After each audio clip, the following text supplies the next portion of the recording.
Welcome back, guys, to the Beyond Condition podcast, the voice of bodybuilding. I'm your host, Sarah Parker, and today, my people, we have returning guest. You've got to watch the YouTube because we've got a a peace sign from Aaron Clark is joining us again. Thank you, my friend, for coming back on. Of course, always my pleasure. Thank It's you for having me.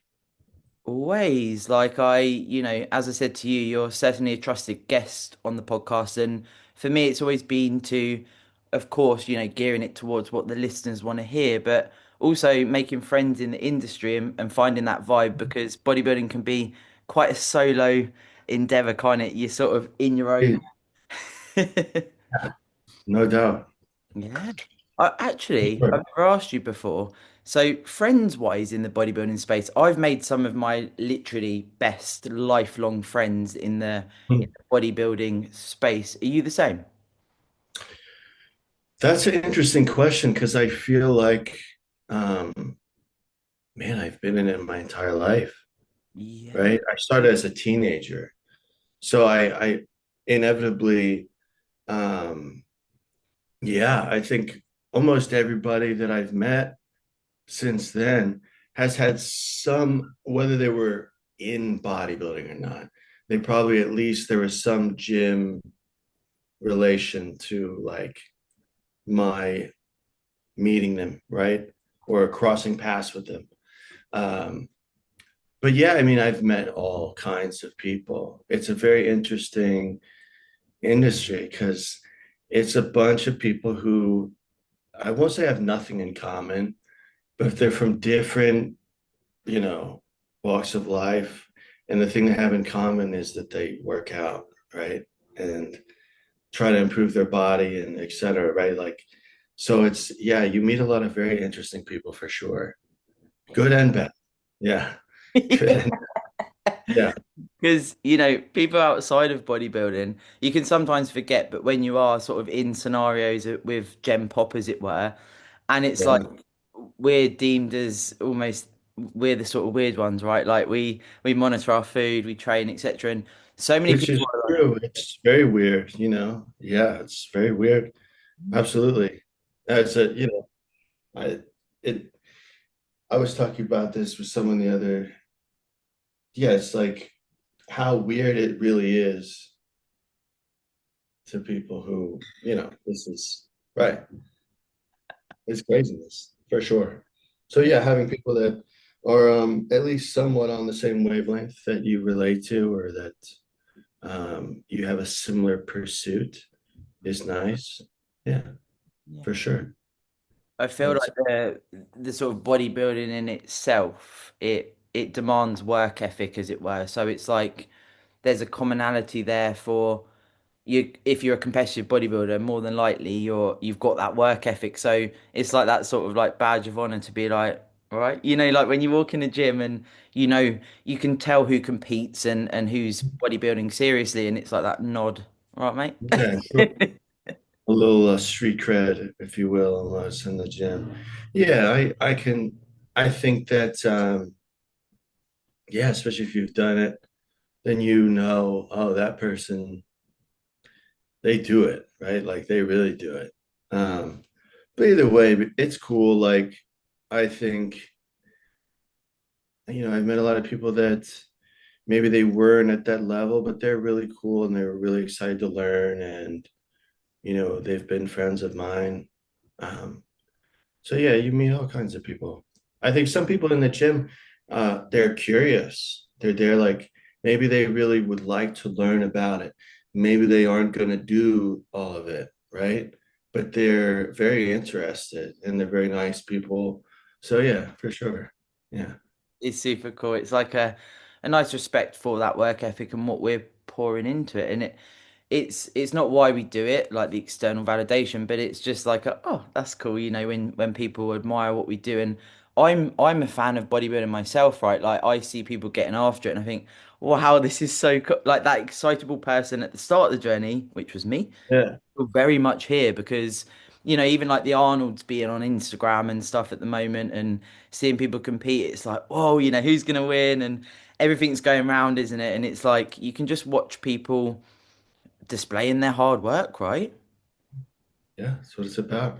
It's pretty cool. It's cool. And it's also that thought of like, um, I know, when you're competing and stuff, sometimes you're like, oh, these people want to talk to me or whatever. Everyone gets in that little space, right? But you think back and you're like, when I started, and it sounds silly to say, but like, if I saw me now, I would have really wanted to talk to me, right? Like, do you know what I mean? And it's important to think about, not that you should let people just waste your time, but to be kind and remember that you were that person once, right? Yeah. Yeah. I feel like as well that adds to our own exploration into, I each time I diet down, I want to be going, looking in the mirror, going, whoa, I haven't seen that before. I haven't seen it in that way before. And that's what, for me, it intrinsically fuels me to be like, oh, this is still exciting at this point when we've done it for years and years and years. And that wear off for me. Are you the same when you diet down? Yeah, I mean, just like if you're gaining size, you're like, oh, that number hasn't been there, or extra reps, right? Or in the gym, it's progressive overload in a different sense. When you're going to be super conditioned, I think you have a bar set every time you do it, right? And that can work for you or against you, how high you set that bar, right? If you are somebody who came in super duper conditioned out of the gate, then like, are you going to be better than that? I don't know. It's hard. So, but you try, right? And it is exciting to see your body change and exciting to see more detail come out. And it's just it's another brand of progressive overload, right? It's another, you get that dopamine from getting stronger or whatever it may be. Now, when you're withering away, you have to get that same gratification from something, right? Yeah. Yeah. Like I always, I'm like, when I brush my teeth and I see striated delts, I know I'm on the right track. It's like stupid shit. Yeah. People on the outside would be like, "What the hell are you talking about?" But it is, it's that continued exploration, and of course, Yeah. we touched base before hitting record that you've sort of fallen into a bit of a diet right now, and we're going to talk about off season today, right, and how that can feel, and I feel like Aaron, we're both obviously male, female, which is super cool because then we can cover both angles. Because I have female guests on, and of course, we're talking about females pushing up different divisions. Male, female is a very good way to do it as well because there's commonalities, but there's also for yourself, when you were pushing up in big off seasons, it's like it's until you do it you it's quite hard to understand what that actually looks like and you know eating, sleeping, training, pushing body weight, and it's this like I feel people always think about, right, the prep's the hard bit, but actually the off season when you really are trying to pursue, pushing up to the dizzy heights that you can reach, it's pretty gnarly, right? It's very gnarly. It's very gnarly because it doesn't look great either. You don't feel good. You don't look good. You feel like taking naps all day.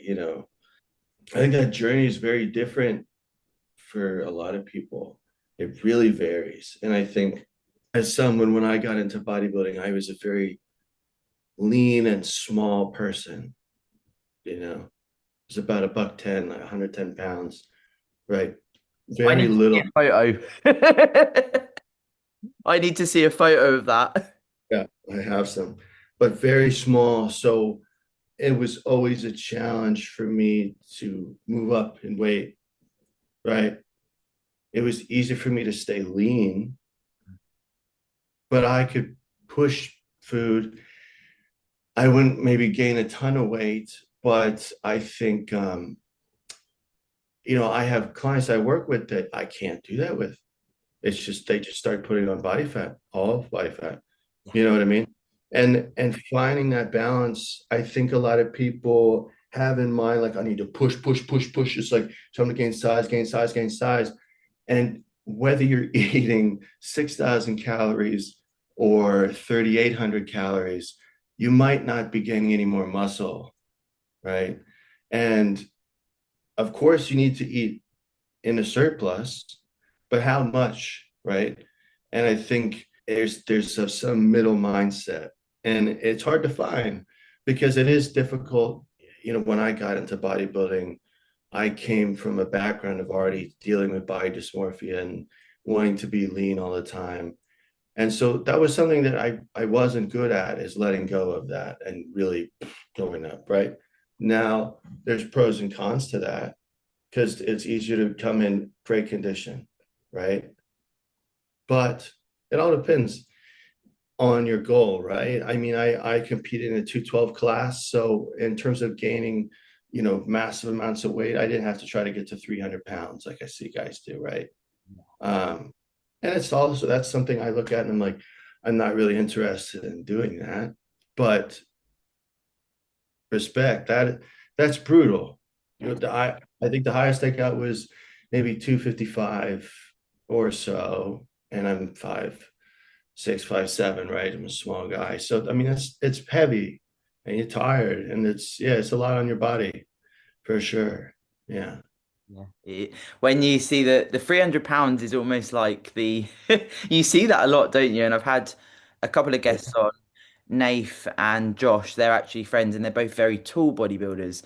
And you know, Okay. when I've had them on to talk about pushing up to 300 pounds plus, I mean, and this is what I mean by the context, like you can push up in off season, then you can push up, right? Like where, you know, even tying your shoelaces, the sleep apnea risk, as it were, or the you know the likelihood of that, being able to even just walk up a mild hill, like it's A literally lot of strain body, yeah. yeah, yeah. And the tendons, the ligaments, the joints, you know, where does that go? And of course, competitive bodybuilding, we're seeing the freaks, quote unquote, you know, we're seeing, and that's what people want to see. So, Of course. you know, the likelihood of people doing these gnarly off seasons is going to be higher because more people are doing it. But then that health risk. But you know, we've spoken about this before. When you're in it, do you really care that much about the health risks? Because I know I've been at points where I'm like, this is my life, right? Yeah. I'll deal with it later. Yeah, I think it's I would like to say it depends on the person, but I also think that once someone's made up their mind that they're going to do it, it's like, well, we're just going to do this thing, right? We're not like sitting there worrying about everything. You can't, right? Like, and the more you worry, probably the worse for your health, anyways. If you got to do it, you just do it. Um, but yeah, it's unhealthy, and I don't think anyone thinks it's healthy. I mean, it's obesity, right? It's obesity. It's the same health risk as someone who's, you know, severely obese, right? Of course, maybe worse with all the PEDs and everything. Um, so yeah, I think the thing is that it's a means to an end, right? It's a season. It's not, this is how I live now forever and ever. Hopefully not.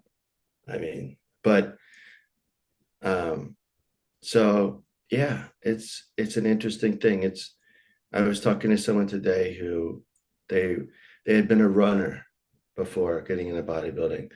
So, you know, their escape was they would go to the gym, but they'd also like to run. And talking about how they had to let go of that running to move up, right? Um, yeah, I think the seasons part is important, right? And to look at the whole thing. Because even though something's miserable, just like you said, everyone thinks prep is the hard part, and it is hard. It's a different kind of hard though. But to just remember, like, I'm hating eating this now, but in 6 months I would give anything to eat this, right? Yes. And when you're starving, you're like, don't worry, in 2 months you're gonna have food coming out of your ears, you know, like, yeah. So It's this yeah. like mind trickery, isn't it? I feel like a commonality between both of us as well, as you've touched on about coming from a background of wanting to stay lean essentially and being a master of being able to restrict yourself essentially. And I very much, for a large portion of my competitive career, did back-to-back preps because I didn't like the off season. If I'm, honest, I did not like it at all. Now I can restrict myself. I I could quite possibly eat nothing because I have got a background of, I was funneling a lot of trauma into bodybuilding and getting lean for me. I've always labeled previously prep as a comfort zone for me because, it's like I want suffering. Give me more, give me more, give me more. Now, being from similar, we're both very good at restricting if we need to, right? And we can frame that as well. This is bodybuilding. I'm doing this for a purpose. I'd be interested to know from your standpoint, with, when you did start to do off seasons, did you find the body dysmorphia, really heightened when you did your first few off seasons, or how did that feel for you? Because it is difficult. I think I think it's offset a little bit by just you're big and veiny and huge. I think and I will say probably especially for guys, right? It's like you could just swell up, and that's a feeling that you don't get Mm, on the big restriction. So that feeling of like being big, right? Like it's addictive in its own way.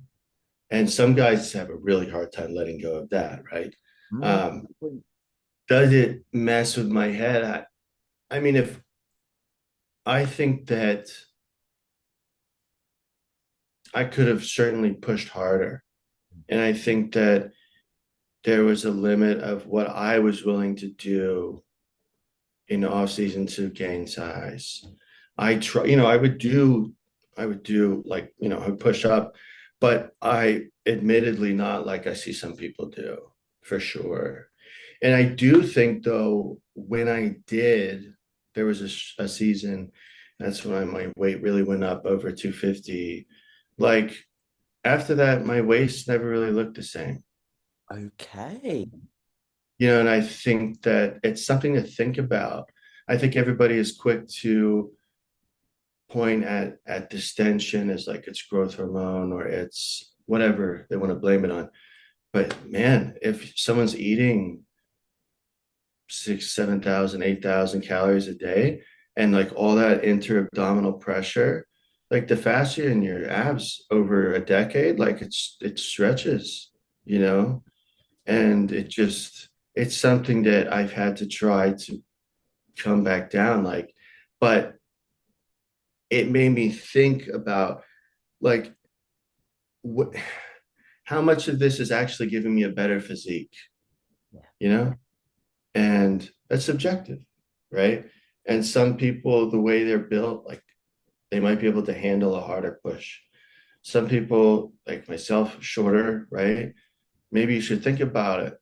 Like, should I push up to 270 pounds? Like, and if that's just what you want to do, go for it, right? But if your goal is to win shows, like you should think about it, like, is this actually what I should do? Like, will this make my physique better? Because it might not, right? I could think of a lot of people who they kind of came on the scene and they looked really crisp and good, but then they pushed, and it's like it just didn't look the same on them, right? That extra, yeah. So obviously, like I said, I'm speaking from a guy's perspective because I think when men turn pro, it's like let's go, let's get fucking huge, like push, push, push, right? And I think now it's good that they have other class options for people because before, as soon as you got that pro card, it's like let's slab on the beef, like because otherwise you don't stand a chance, and you still probably didn't stand a chance, if we're being realistic in the grand scheme of things. But now at least somebody could go, well, I'm going to take my time and I'm going to compete here, right? In this weight division. That option wasn't there when I turned pro. It was 212 or it was everybody else, right? So yeah, it's a big jump. Yeah. Yeah. Yeah. I had a question sort of based on what you've just described there, so that's super cool from my friend Jack who said, at what point with body composition, at what point does it become where you should be like, I'm not sure how far I should push from here? And I feel like what you said there, it's so individual, right? And it's quite hard to answer that question sometimes because I know, like yourself, there's been off seasons where I'm like, I don't feel I needed to push up as much as I did, but being coached and whatever, I did what I needed to do. And this off season for me personally, I feel like I want to keep some lines, I want to, and obviously male, female is different. And I want to, have a good level of body composition. So I just don't feel like I know people say like funny sayings and stuff when we push up like a potato or whatever. But Mhm. I don't want to feel like I don't look like a bodybuilder anymore for the sake of pushing up in an off season. Like I want to keep and it's quite hard to say a good level of body composition, right? Because that could be interpreted in different ways. Okay. Mm. I think this is something that changes throughout your journey or your career, right?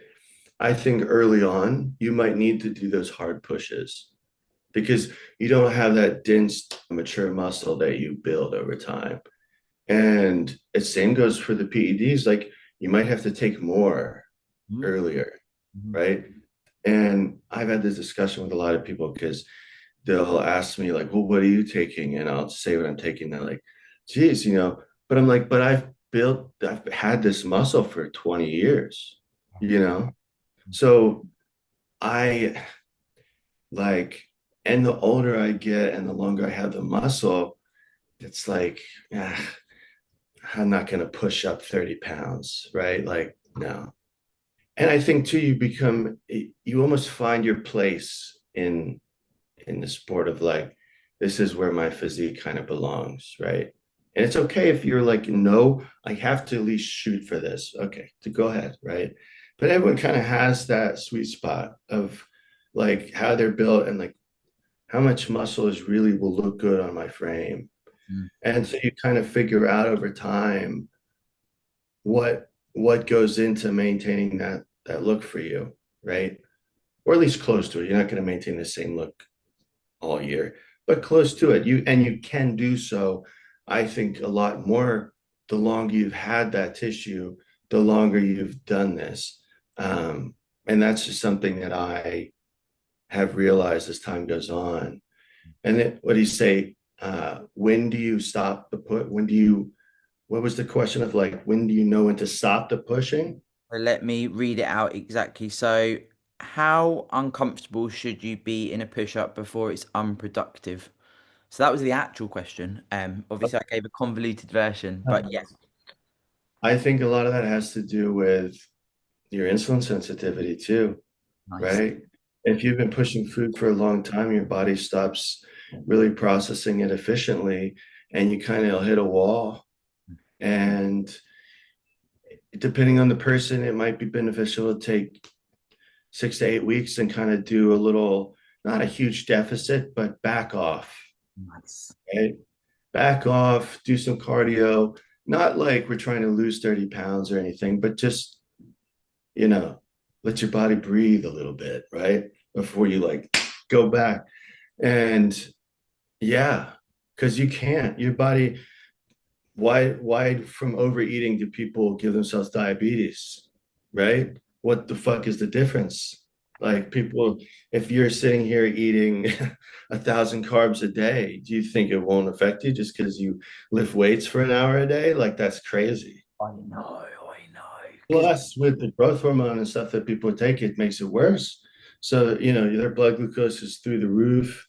Um, and not to mention if they're using exogenous insulin and everything too, right? There's so many things that could factor into that. But yeah, there's definitely a point. I tell people when their appetite usually starts to like when they really are like, fuck, right? Like I don't want to do. everything starts slowing down. You could tell their progress, and maybe they were getting stronger every week, and finally at Mm. levels, and then they just don't eat. It's like, prick your thumb in the morning. What's your fasted blood glucose at? And just get an idea, because maybe it's time to pull back.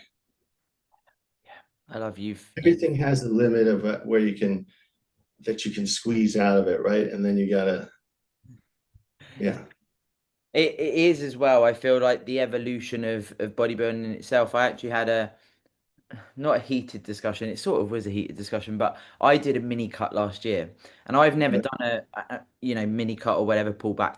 I've never actually done a short sharp diet before. I've always done a prep. So one was okay. Let's try it. What would that be like to do a mini cut? But also, yeah, I personally feel like being able to have a pullback for I did 4 weeks, but 4, 6, 8 weeks max, I'd say would be a good sort of time frame. And this discussion was like, well, that's not real bodybuilding. And I was like, the years of evolution of bodybuilding, and actually, if you're pushing up, I don't, as I expressed previously, I don't want to walk around like a potato, right? Like, and I also wanted to reset to then have this runway of progression to get back on the off season, reset, recomp, and grow. yeah.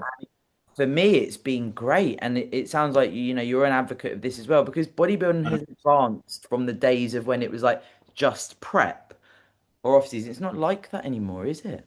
No, I mean, most things are not black and white, right? Nothing is.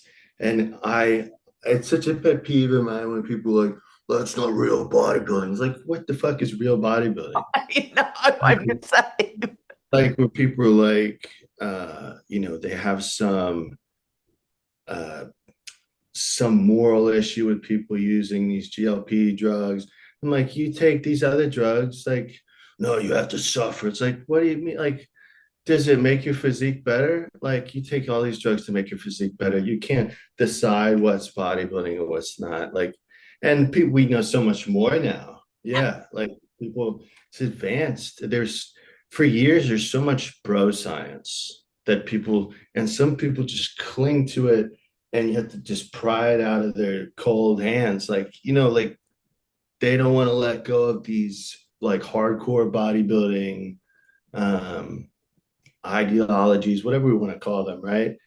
And I think it's just what they fell in love with, maybe, right? And bodybuilding represents something different to everybody, but like they fell in love with like this certain set of like this code almost, right? No, you have to get uncomfortable. It's like, no, you can do whatever you want. All that matters is like, did they beat you on stage? There we They go. could have been comfortable this whole time. Were they better than you? Then they win. I'm sorry, And it's silly. It's so silly. But I don't believe in any of that. Like that's not real bodybuilding. Like what is what is that? Mhm. I see it a lot too on social media. People, and it seems to be a lot of people my age too, like upper 30s who are like this new generation, blah, blah, blah, right? Like it's just Uh, not that they don't have, and not that there's plenty of things to make fun of. There is, yeah, for sure. and that's fun. I like to do that too. But yeah, there's you can point the finger, there's three pointed back at you too, right? So yeah. Yeah. I feel like sometimes as well with things like, having a pull back and whether we call it a mini cut or whatever we want to frame it as, I from a psychology standpoint, I think some people have to be in a prep and they don't want to do a mini cut because they don't really like dieting. And I think sometimes that can poke the bear a little bit because I don't have an issue with dieting, right? Like I can push up, I can pull down, I do what I need to do. And I think, Yeah. I don't need to have a stage there to pull back a little bit. I think some people want to almost frame it as like, oh yeah, the off season, I've got to do this, I've got to do this, I've got to do this, but it's so individual. Sure. Sure. As in like they need that goal of the stage to be able to diet. Yeah. Well, it is, maybe it is the goal. It's just not 12 weeks away, right? It all is part of the master plan, I think. Um, but yeah, people don't like to feel restricted when there's not that immediate. That's why reverse diet is the hardest part of your diet, Oof. right? That is savage, isn't it? Because you already did the thing. Yeah. So now it's like, ugh, why am I doing this, right? And you feel like I shit half the time as well, don't you? want to eat everything. Yeah. Mm. So I yeah, I don't know. I think and everyone has a different comfort zone of where they like to sit at with their body too. And what's it worth to you, right? I like to be lean.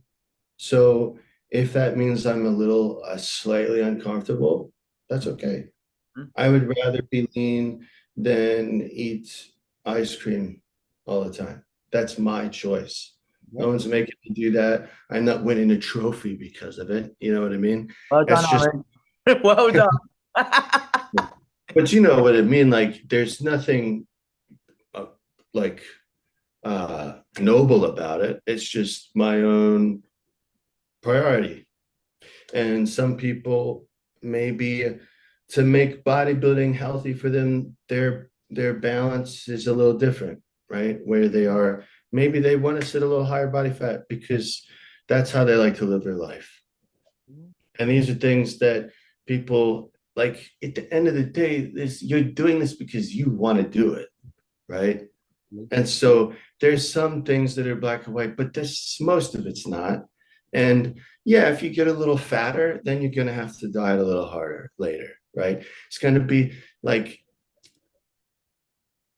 nothing, there's no free ride, right? Like you don't get to party and drink and eat whatever and without like paying, right?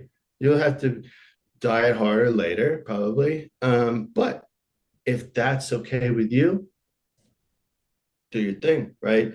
Like, and I think that's something that I think that's important when people get into bodybuilding, and it's something that I think when people look for guidance too, because some coaches will be like, "No, you're doing it like this all the time," and look, that can be great. That could be great, but it's not how everybody does this. I've known some competitors that were amazing, incredible, and they would dial in what they had to and not. They would just go, they would live their life, you know, eat, drink, whatever, right? So everyone has to kind of find out where their sweet spot is. And um, I think that comes with time.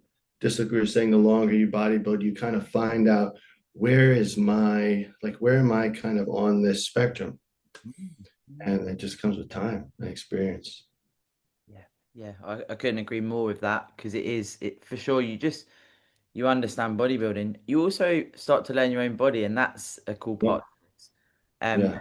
And just if you have a coach, and ideally, if you stay with the same coach for a long period of time, you actually start to almost like the coaches almost can be your sort of second eye literally because you actually know what your preferences are, what feels good, what foods sit well, what training days work, da, da, da. You don't feel as the coach has to tell you like this because when you start out you almost like you say it can be good, you just need this like robotic plan almost because you're like I don't know what the friggin' hell I'm doing here, Yeah. and then you start to go actually this works better for me and you can have that open platform with the coach. But guys, if you're listening, remember sometimes you don't know best, so sometimes you know having this time, I can't gift you years into bodybuilding, right? If you're listening to the podcast you're just getting into it, but also it's like that's staying in your own lane with everything we're talking about because we do see things on social media. You might see a competitor that's been doing 10 plus years of bodybuilding. Their calories in off season might be sky high. Yours might be quite poverty in off season, and even stuff like that, right? It causes a disturbance in your brain because you're like, well, I want to have more calories, and I'm not on, but you don't have the muscle yet, right? So that's quite hard as well. But you It's a need, big one too. Your yeah, BMI goes up quite a bit the more muscle you have. yeah, And yeah, and also you never really know. the physique that somebody came from, Yes. right? And I have people who were very overweight before, and their calories are so low compared to some of my other guys that were like, they're trying to move up, right? Absolutely, And Aaron. they're like, you could throw 5,000 calories at them and their weight barely moves. And the other people were barely over 2,000. And I think they don't drop a pound, right? Um, especially, I mean, obviously, it's especially true with people who are natural, right? Because you can't manipulate any processes. You're just like, well, this is just got to ride the wave, right? Yeah. But yeah, it's that matters, right? Like, I think part of genetics, right, is like your cells, like everything about you. And that who you are and how, your composition and everything is a collection of every year that you've been on this earth, right? It's had an it's had an effect, right? How you ate, like all through it, it all has now. This is where we are now, right? So you don't know where that person came from or them. And yes, we're all human beings, so there's an awful lot of similarities, but just in like, hey, I should be able to have 4,000 calories. It's like, well, maybe someday, but like we have to shift things a little bit first, right? Like, yeah, it's just important to remember that because it seems unfair, maybe, right? Like, what am I doing wrong? Maybe nothing. You might be doing more right than them, but yeah. I definitely fit. I couldn't agree more. I've explored this a couple of times with certain guests. It's something I started to pick up through coaching different people, and bang on everything you've just said there. And it is, when you start competitive bodybuilding, and this is the thing again, it's so broad spectrum. If you can push to a very good level of condition, this is what I see, to your background as well included, but if you push to getting pretty darn lean, then when you recomp and you go into off seasons, like this might be your third or fourth prep, right? Like you might need to try preps first and sort of get used to being uncomfortable, and it is difficult at first, and that's harder for you. But as Mm. you start to progress on the condition you bring, that can yield results as well. If you have come from a background of being bigger, sometimes you just got to get that body fat right down, and really try to then strategically move through a reverse out. And that's the difficulty because, Aaron, as well, you'd agree that the eating habits that you had when you were large before bodybuilding, or obese, whatever we want to frame that as, they don't go. So when the reverse out hits, and if you have got lean, you've come from a background of being obese, the hunger hormones go fucking ape shit. That period of time is so crucial, Aaron. Like, because you're repopulating your fat stores, right? And you were here, you got lean, and it needs structure in my mind. I don't know your thoughts there, but I really do think It it's does. It's that's how the human body works, right? It's just like anytime someone's had a problematic behavior, right? You use alcoholism, right? Like you don't. Most people who had a problem, they they can't go out and have a drink, right? Because they'll spiral out into the. It's like that same thing of like when you, yeah, and especially if you've been restricted, right, through that diet. And I think part of like even if you got lean, your body composition a couple years ago, like it's there's still a wake from it, right? It's almost like you're still paying off student loans a little bit, absolutely. right? And it's not, you did a good thing, right? You're here now, but there's still like all this fat cells that you had, right? Like you said, there's still, it's so much easier to rebound back to that. And again, it just goes back to the longer you stay leaner, the longer you hold that muscle, the more your body will kind of efficiently.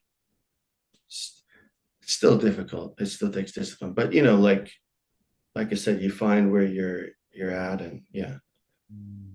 it's all come together a little easy. Yeah.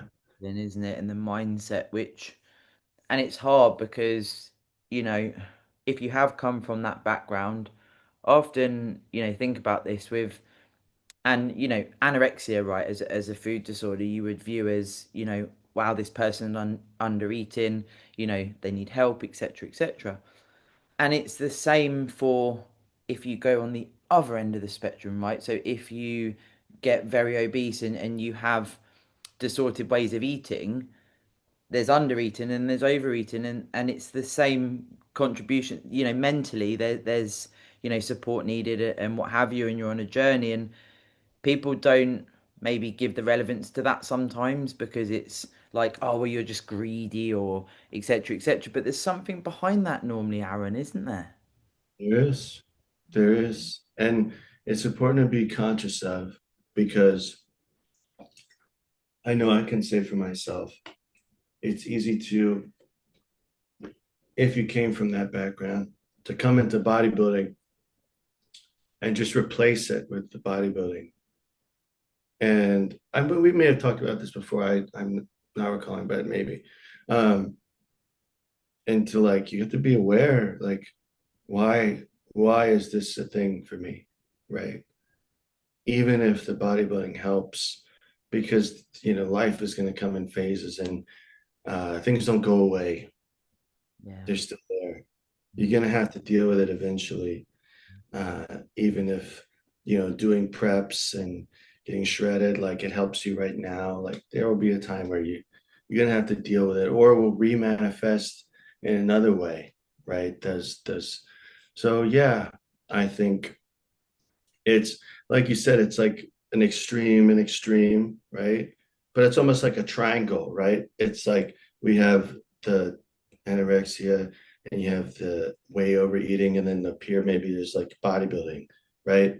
Like it's another extreme, right? That kind of takes you out of where like whatever's going on. And maybe that's good. I'm not saying it's bad, but it is something to at least be aware of, right? Yeah, yeah, it is. That replacing is definitely a thing in bodybuilding. And Yes.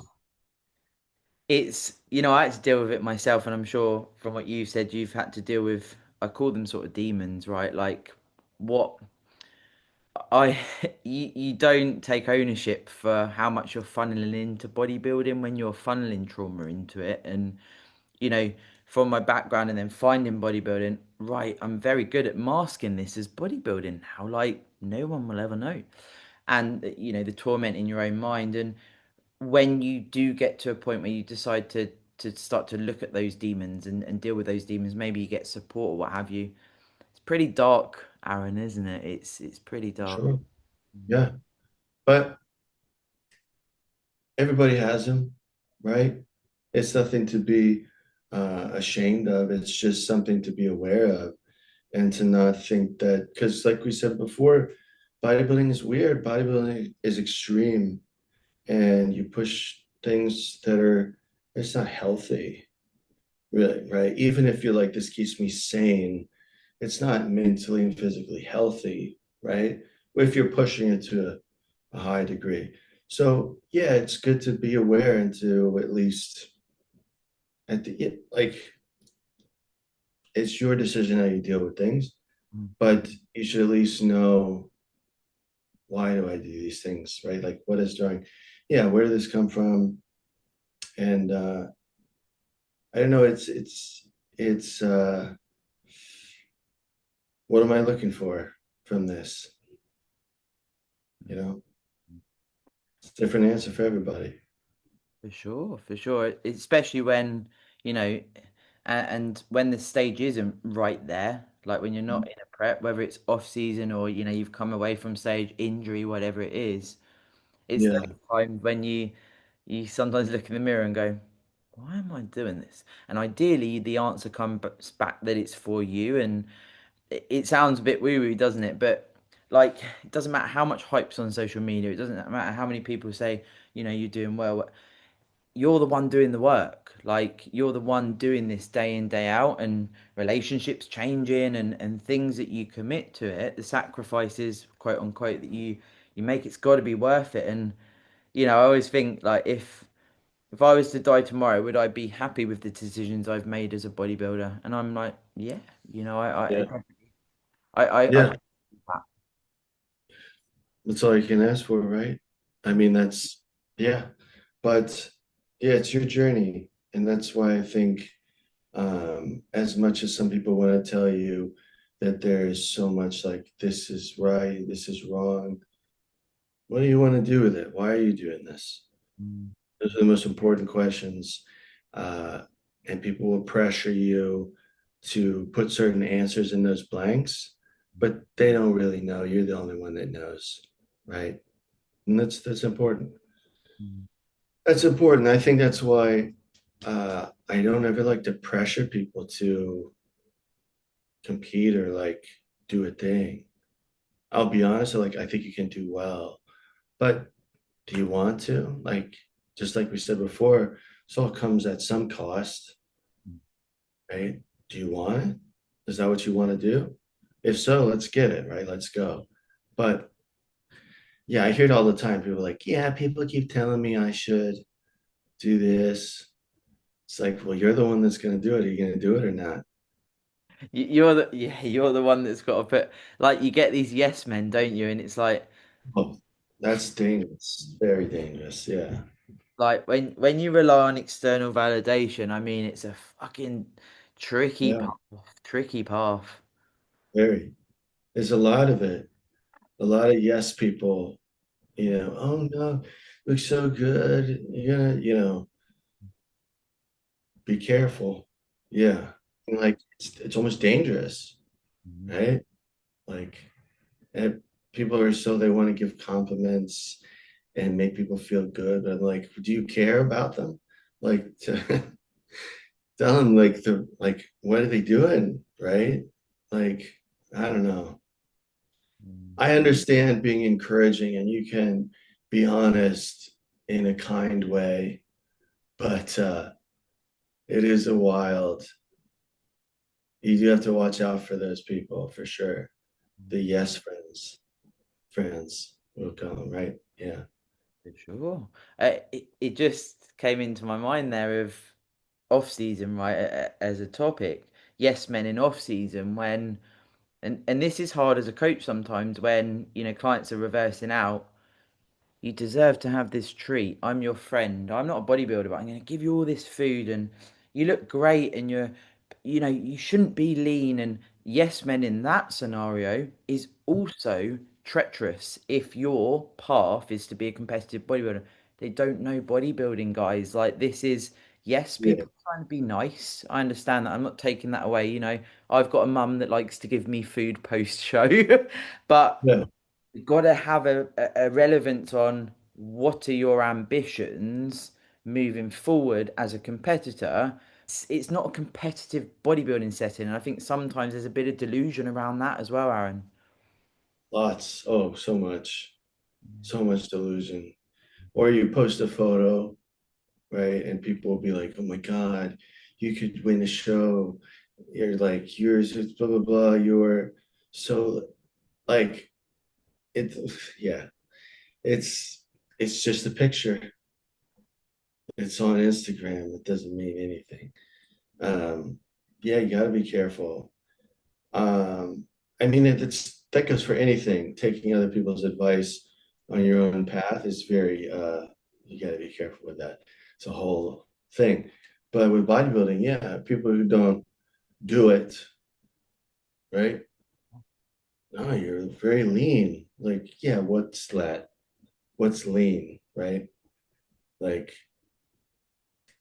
yeah, because lean is not, contest lean is not in someone, most people's vocab, right? That's right. So, absolutely got to take things with a grain of salt. and be real honest with yourself. That's the kicker. Mm, Mm. yeah. And find other people who will be too. You want You, people that are you, honest. you might, they're not the comforters, maybe, but that's okay. That's not why you're doing bodybuilding, right? Yeah. You want that like you want that, that constructive feedback, but also, and this is what, when every time I join a different gym, if I've prepped and stuff, because I've used multiple gyms over the years, and people Yeah, come up to me like, "Are you okay?" I'm nowhere near stage condition, right? yeah, And they're like, yeah. "Whoa, you're really lean," and I'm like, "You've got no idea. You've got no idea," and it can lead to this false reality of like, "Well, I look really lean when I look really lean." It's like, guys, if you're listening, get to shows, right? Start to immerse in the bodybuilding space. Yes, we've got Instagram, but start to actually understand bodybuilding because it's so true. Like you don't, when you first go to a show and you're like, whoa, okay, this is bodybuilding. Whereas in your mind, it might be, well, I'm lean enough, but it's just nowhere near the mark you need to get to, right? Well, yeah. And it's, I think that everyone's different in how they see conditioning. I always, if I'm preparing for a show, I want to be the standout with my conditioning, right? I want to, everyone else is here, and I want to be a little better. And I hear people say, like, yeah, I think this is good enough, right? Like, good enough. What do you mean? That's crazy. Um, but they're more concerned with holding on to tissue, right? Um, so it's interesting. It is interesting. I don't agree. I always feel like I'll sacrifice pounds of tissue at the altar of like standing out in my condition, right? Because that's usually when people don't place well. It's like, well, they're off, right? Uh, but yeah, I think it's hard to know what that really looks like until you do it, until you're around it a lot. And it is easy for people to kind of blow smoke up your ass of like, oh, dude, you're almost there. Like, You don't know. not really. Yeah. But same in off season, right? Isn't it? It's like when you do have the yes men around you, it's like you really need to mature in the sport. This is what I've realized myself, and sounds like you've had the same. It's like really, it doesn't fucking matter what anyone else is doing, guys. Like it literally means fuck all to you. And the more you can actually understand that and live by those principles, Yeah. the more you get from bodybuilding. There's less stress and noise because you're your own physique, right? Like, it's, you know, Yeah, it's not one size fits all, and it is silly when you see people copying other. Now, don't get me wrong, there's some things you can copy. for sure. Someone has a training split that works well for them. Maybe it will work really well for you. But the diet and the drugs, all that stuff, like it's very fits differently per person. Um, I think that one of the biggest, when we started talking, I mentioned how much how much food is really productive, right? To like to gain size, and how much drugs are really productive to gain size. And I think that as I've gotten older and the longer I've bodybuilded, I can look back at certain times. I'm like, was that necessary? And I'm like, well, I don't know. Maybe, probably not. Probably not. Probably it was way overkill, right? But you're And still I was, now. ugh, what? You're still jacked now, so Yeah, but what, like, could I have done a small fraction of that and still probably? But I'll never know. I've had this conversation with a lot of guys. And they're like, yeah, I use a lot less now. I do, you don't push this food or, everything. I don't push like I did. And I don't think, but I'll never know if it was necessary back then. Mm. Um, but yeah, you find um, your body can only put on tissue so quickly, no matter what you do. Mm. So yeah, your goal is to find your sweet spot of I'm eating enough to recover and train heavy, but to put on minimal body fat. Because that should always be your goal, to put on minimal body fat. Mhm. I don't think anybody should really ever be like, fuck it, and just like, You see not it if though. you, huh? You see it. People do it, yeah. It's different. If you want to be world's strongest man or something, right? Then like, go ahead. But I'm a small man. I'm a little guy, right? I can't do that. So there's yeah. Uh, it's a different game. Yeah, you should always be conscious of that. Doesn't mean you can't have fun. Doesn't mean you can't eat some things you like. You can, but you will have to deal with it later, right? You put it on now. Yeah.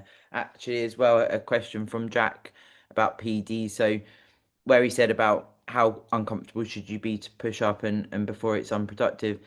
Also, is this the best environment to run your highest amount of PEDs, or is the stress on the body from pushing the weight up too high to then do the same at this, at the same time?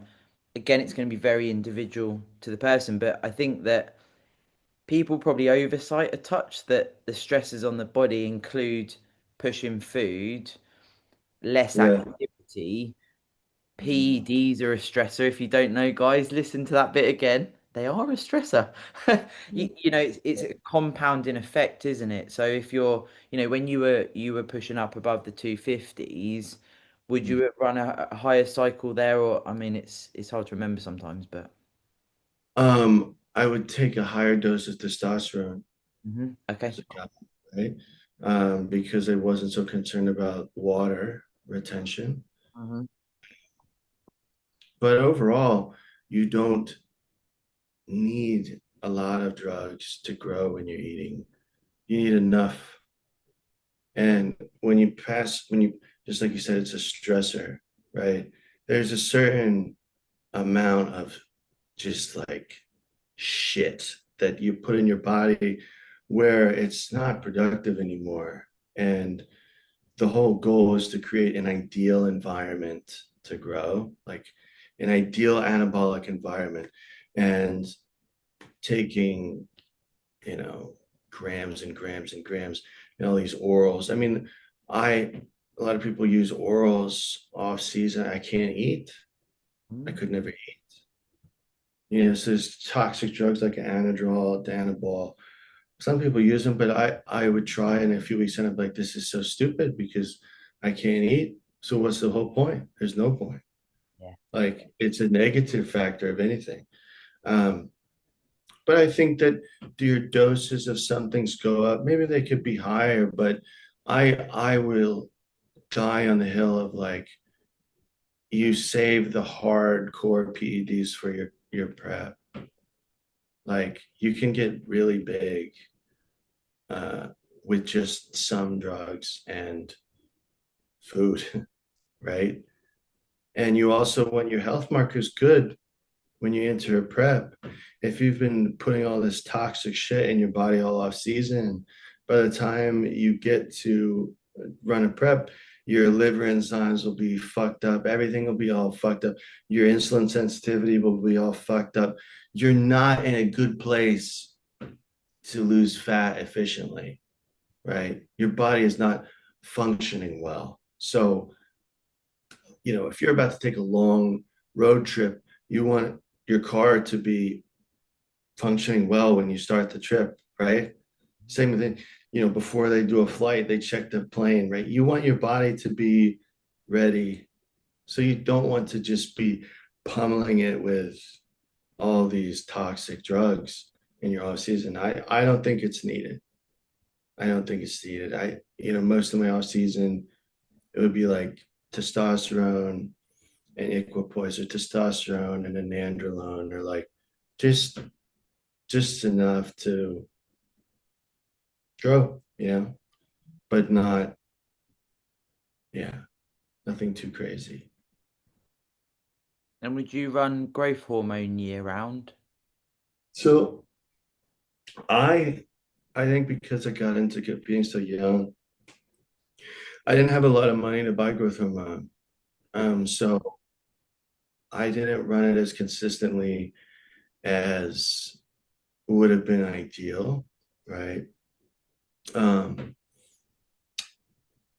I think that you can run it all year round. It depends on the dose, right? I think if somebody runs like 3 units, 4 units, you could take that all year. I mean, don't take, I'm not a doctor, but I'm just saying, like, yeah, relatively, like, yeah, if you're taking 12 a day, like, right, then you probably back off, just like with a lot of these other drugs, right? You could do a blast and then back off. I knew some guys that would use way more growth pre-contest. Um, and then so much so that some of them I would just be like, how are you not just sleeping all the time? How are you doing? I don't know. Because I can remember trying to do 6 units of Serostim, and I would take it. I was trying to take it fasted in the morning, and I would take it, and I would go to work and just like toast. It didn't matter what I did, what I took to stay awake, cooked. So people taking double, triple that, I'm like, how do they do it? I don't know. Yeah. I see the things now, these guys talking about super high doses. And I think, uh, man, these guys from Russia, I forget their names, like 80 to 100 units a day. But I think the thing, they made a post one time saying they did it for 1 week, like a big blast, and then they stopped. People are like, they run this 80 to 100 a day. I'm like, nobody could do that. There's no way. um, like carpal tunnel, swelling, like You just so would be dysfunctional. You couldn't. If you could, it's fake. Obviously, you're taking fake growth. Yeah. there's definitely in the UK, it's been in the last like probably 2 months, Aaron, where people there's just so many reels and stuff popping up with people saying you should have at least 8 to 10 units of growth. Now, this is more male geared towards. I don't believe this is geared towards small females, as it were, but it seems to be going round that it's like 8 to 10 units, 8 to 10 units. I don't really know where it came from, but probably things like, people seeing people in Russia or whatever in experiments as such. But it's like this new trend of unless you're on 8 to 10 units of growth, there's no point. Yeah, I don't believe that. I think there's a point. I think that, look, I I hadn't taken growth hormone in about 8 years, and this last September, October, I started again, and just at 3 units, and I've watched a big difference in my physique change, and just from 3 units. So to say that it's like useless is silly. It's not useless. Um, what is, I guess the question is, what is your expectation, Yeah. right? Are you expecting to blow the fuck up from it? Then okay, maybe, right? Um, but just like with anything, those higher doses comes with the effects on your insulin sensitivity. So you have to be careful, because that will really change how your body is processing the nutrients. And so I'm not saying to not, but the higher dose of anything you take, it starts to affect more processes in your body, right? It's no longer just a little, we're elevating the one thing, you know. Well, now when we elevate it to here, there's all these other things that become affected. And I'm not one to really blow out of the water like some people with GH, like, oh, you're going to get cancer. Like, well, you were probably going to anyways, if that was the case. Just to be, that's my opinion. But yeah, um, I can see what they're saying when they say that, but it's, I think people have to remember when they see people say things on social media, people are saying things in a, y'all are stupid, this is the way to do it. And that is a content strategy. Sure. And that's okay. It's a game. They're playing the game, right? Good for them. But you have to remember that. And just like you said before about the black and white, it's not, you know, anybody who doesn't do their injections daily is a fucking moron. Like, no, like there are so many people who are a better bodybuilder than you that did that, right? Like, so I understand that we can look at it on paper and you can point to this and that, like, great, like, cool. Maybe there's truth to it. But yeah, people, when they watch all these talking heads on social media, just remember that they're trying to be abrasive. Like they're trying to um, be polarizing, Mm. right? Yes, That's it's the name of the game. toxic, Yeah. like toxic environment, isn't it? Like feeding off of it's Yeah, it's just, it's something to be conscious of because some of it's good advice, maybe a little bit, right? There's some truth to it. But again, it's not absolute, like you do this or you're an idiot, right? Like, no. Mm. Yeah. Yeah. It's definitely a funny culture, social media, and we've got some other good questions. I had one. I'm not sure. You know when you sort of get a question from a follower and you're like, I don't know, I'm not sure who this person is. But I was like, okay. So it was, ma'am, can you explain? I was like, oh, he's called me ma'am or mom. Can you explain what is a gaining phase and how long we can be in a gaining phase? So we've pretty much deep dived on that, but if you're listening, thank you for sending over the question. Now I've also got a question from someone that's been following me for a while. I had to actually ask, this is funny, right? When you compete, and if you've got we've got very basic names, Aaron, but when there's people that have names that are like from international places and they have to check what their name is. I had to do this for this podcast listener because I was like, I want to read your question out. How do I say your name? Um, Okay. so my name is Italian, but it's Fior for short, and it's he literally broke it down for me. Fior. So Fior, thank you for sending your question over, and it was, how does it feel to come this far with everything you do and love? So for yourself, how does it feel to be where you are, having come this far through, going to the Olympia, being an IFBB Pro? Do you sort of reflect on that ever yourself, or you just you and you're very humble? Do you ever think I about it? think, I think that that's something that's important to do and to be grateful for things. I think that in the time, you know, in that period when I turned pro at 23 and like went up, I think things happen so fast that you're not, you, you don't, it's just happening and you're not really, um, not saying that you don't appreciate it or you're not excited about it, but I think that it's easy to miss it a little bit. Like you didn't quite like, damn, right? Realize that. Um, but I think that um, it's a very multi-faced question. Um, I think that how does it like I feel grateful that I had an opportunity to do that. I feel grateful that I found a thing that I could pour my uh, demons and my energy into that just so happened that I could also do well at, right?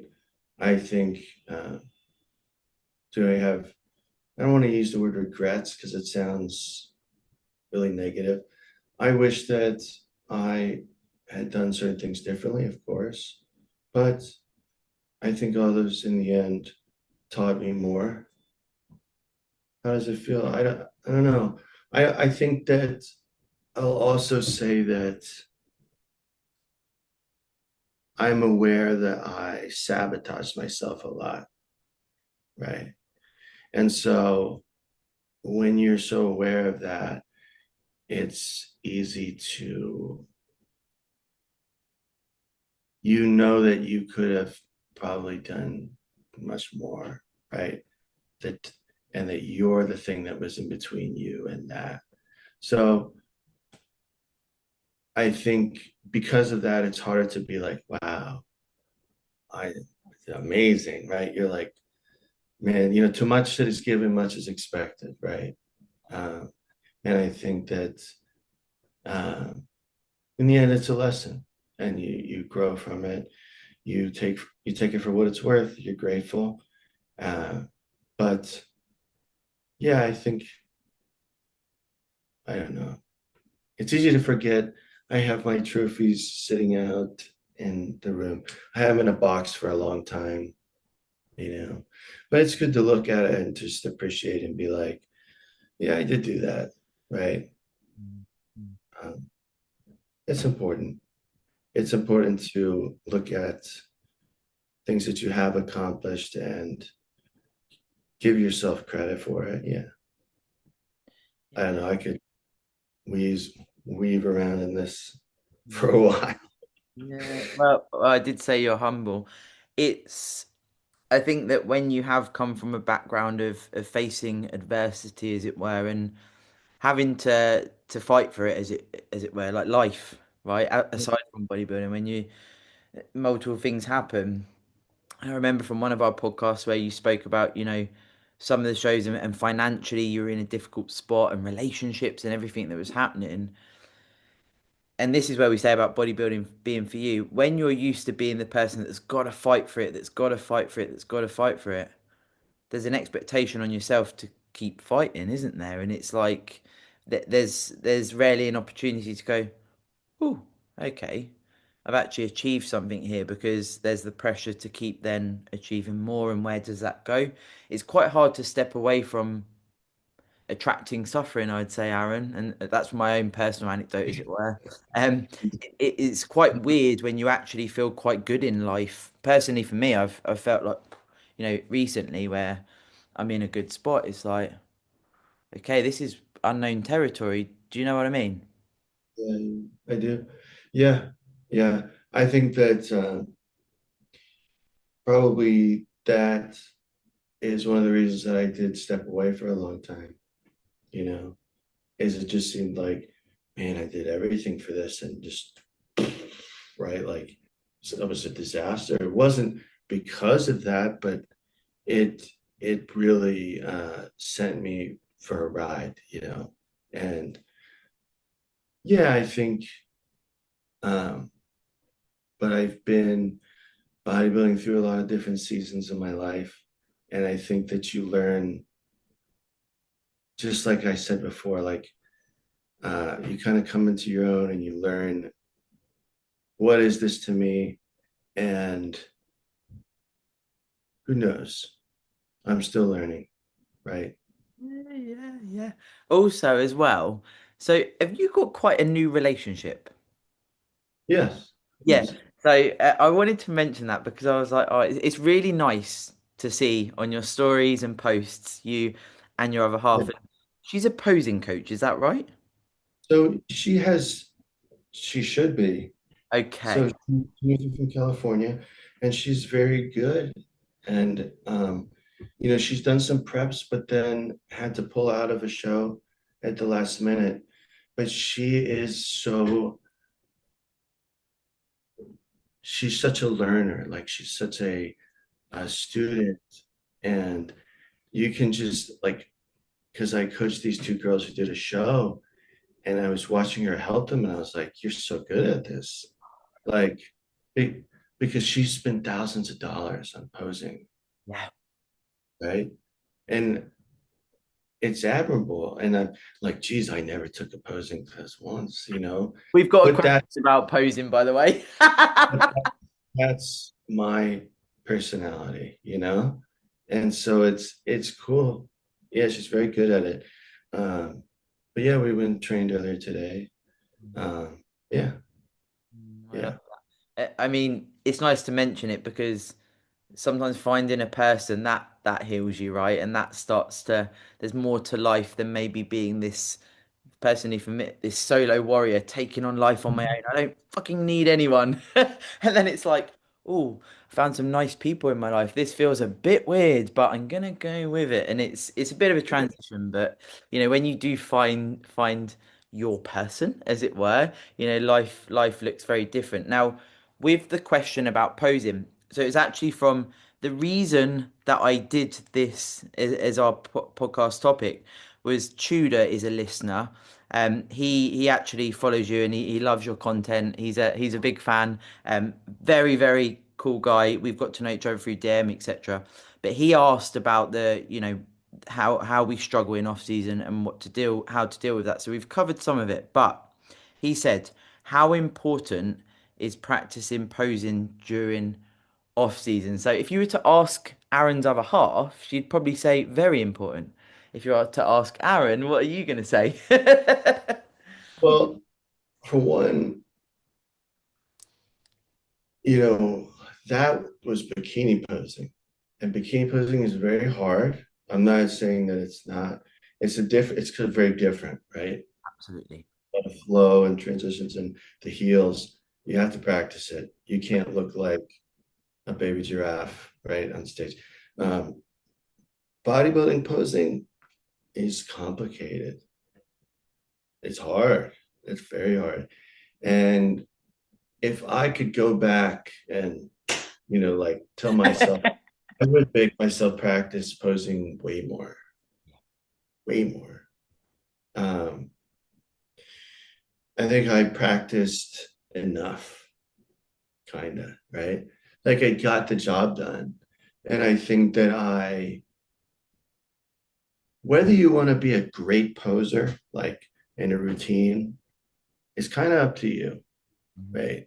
They don't technically usually judge that, but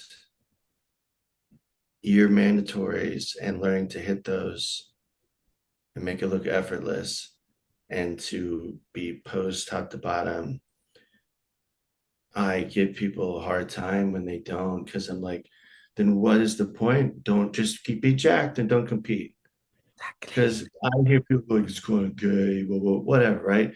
It's just whatever stuff, right? Whatever excuse, they don't like it. And I'm like, well, do you like the diet? Do you like tilapia or whatever the fuck? Like, is this part of it? Do you want to do it or not? And because you can't display your physique, you'll never win. That's sometimes bad. It's very bad. Sometimes you watch people and you're like, oh, they Yeah, were the best one. Like they just yeah. didn't. And I'm not even talking like I'm not expecting someone to come out and do something a lot. I just mean like mandatories. At least your mandatories, guys, please. You gotta learn to hit it because um, a lot of it varies per person and how you're hitting it for, you know, Jeff might be different for Bob, right? Like, you know what I mean? Like, it's just everyone's structure is a little different. They're gonna have to play with the poses and learn how to best hit them. Sure, will the posing change as you get leaner? Yes, absolutely. But it's something you should at least have a handle on and don't wait. Just like with that stuff, it's like you're gonna have to deal with it eventually. And it's a lot easier to deal with it when you're not just dreading every step you take. Absolutely. And then it's like trying, you haven't even opened the book and you have to write a report that's due by 6 a.m., right? And it's midnight. Yeah, I get it. Yeah. Sucks. Because Tattoo isn't gonna help you. Yeah. yeah, posing is hard. Like I talk about this, I'm like, you in the prep when it gets hard and you're so battered and you're like putting it off, or we would go through these phases where it's like I'll do it later and then you don't or whatever. But you've just got to get used to it. Like I've got clients that find posing the hardest bit because they're just like I fucking hate it. Like, I don't like it, and I'm like you have to do it. Like this is if you can't exhibit your physique. What's the point? That's the whole sport, right? Yeah, That's literally. the whole sport. You, yeah. It is hard though. And posing fitness in off season, oof, that is hard for large muscular people. Um, he did also so he said about common mistakes for people in off season. So if you see people being too strict or too relaxed, so like silent killers for progress and leading to burnout. So that would actually be a really nice way to summarize today, actually, Aaron, because you touched on it earlier in the off season that we are allowed to enjoy a meal out, guys. Radio alert here, guys. You're allowed to enjoy life, but how far is too far of enjoying life? Because I'd like to. This is my sort of take on it, Aaron, and I'd love to hear your thoughts. I feel like calling it off season's a bit tricky anyway because we're never really. Personally, I'm never off, right? Like I'm not. The fundamentals are there all the time as a bodybuilder, and I believe that's probably going to be for the rest of my life. But we can enjoy the meals out, having more food on a day-to-day basis, training harder in an off season. Like it's the terminology off season is a bit tricky anyway, but you see two ends of the spectrum. So you see people spanking the life out of it and just living it up, which again, if that's your choice, fine. You also see people institutionalized in off season, which is what I did for many, many years. It's the middle ground like PEDs, right? What are your thoughts there with embracing off season as it were? I think, uh, again, this is something that comes with knowing yourself a little bit more. Mhm. I have some people that I could say, go enjoy that meal, right? And they'll have something like a lean steak and a baked potato and maybe a roll or That's better. like, right. But like they went out, they had a meal out, but it was not. And then there's some people like have that meal out and it's like Yeah. everything. Yeah. So you can enjoy yourself and you can go eat everything sometimes, but you have to, yeah. I think it's and if you're a coach, you have to be careful who you say that to and how you say it. Because you also don't want to create, I think if you're too strict, you will create a poor relationship with food and with bodybuilding. And you don't want that. So it's difficult to find where the middle is. It is. But I think the longer you do it and the more, again, you kind of find your place, like you'll find out where that is. And it's about being accountable too, right? Yeah. Uh, if you can't go enjoy something without flying off the rails, then you're going to have to be really strict. That's how it is. Or never be in shape, one or the other, right? Yeah. Yeah, I feel personally for me from a coaching standpoint, I touched on it earlier about, clients that stay with me for a long period of time. Part of that ethos is because you learn together, right? Like you're this team, and when there is the hard parts with relationship with food, particularly reversing out is probably our, most commonplace. Leaning on your coach if you have that close relationship, if you do come across, and then learning from it, and then your coach holding you accountable to it. And this is what I do with my clients, right? Like last time we reversed out, I'm noticing what happens. I know what's happening if we've got that open and honest communication. So I start to understand what that's going to look like for the next reverse out. And I talk to them honestly about it, right? It's not an elephant in the room. It's like, I've been there, right? Like we are human. Yeah. We've got hunger hormones, we've got everything that's gone into a prep, we've got the goal removed. So much is there. And that's part of, my ethos, as you say, being able to learn. Like, and if you do fuck up again after, your second season, okay, how's it going to look on the third season? Is that going to be a lesser fuck up, right? Like, there's got to be a level of learning and the thought process to like more learn, right? Like, and move forward. Don't hold things over yourself. If you have this, and there's nothing to be gained about being upset with yourself about it, right? Let it go. And if it's a problem, then you just need to figure out, well, how do I make sure that I don't set myself up to keep doing this, right? Because people, yeah, just like with anything like that, anything that triggers somebody to maybe go off playing all the time, yeah, you need to figure that out. But nothing to be gained with beating yourself down about it, because we all struggle with that in one area or another of our life. Mm, mm. Yeah, yeah. It's easy to sabotage yourself, isn't it? Because it's in there, it's in the mind, and yeah, I feel like bodybuilding, like if you are in that place of overeating or you know these common cycles that can sort of happen after a show or whatever phase you're in, being honest with yourself, but also understanding that you are a human. So it's about how you can be honest and move forward with that. Because if you're constantly in that self-sabotage mode in that person in the past, very hard to move forward, and this is why people will have therapy, they'll have support networks around them.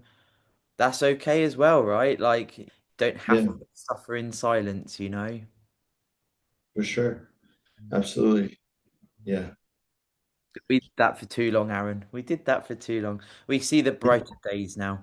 We've had to reach the late 30s to get to that point. But it is, it's a journey of life, guys. And of course, thank you so much for coming on. I feel like when we pod, it's like what I like when I listen to podcasts, two friends having a chat, talking about personal anecdote, offering some entertainment and education and just vibing. So I appreciate it.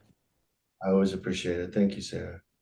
And I'm very happy that you have found your person, Aaron. It really it means a lot to see Thank that. you. Mm, Yeah. I love it. Cool. Tell her I said hello from the UK. Okay. And tell her Well, to become a posing coach. You've heard it here oh, first, guys. Thousands of people across the globe. New posing coach incoming soon. Thank you, Aaron. thank you. See you later. Peace out. Yeah.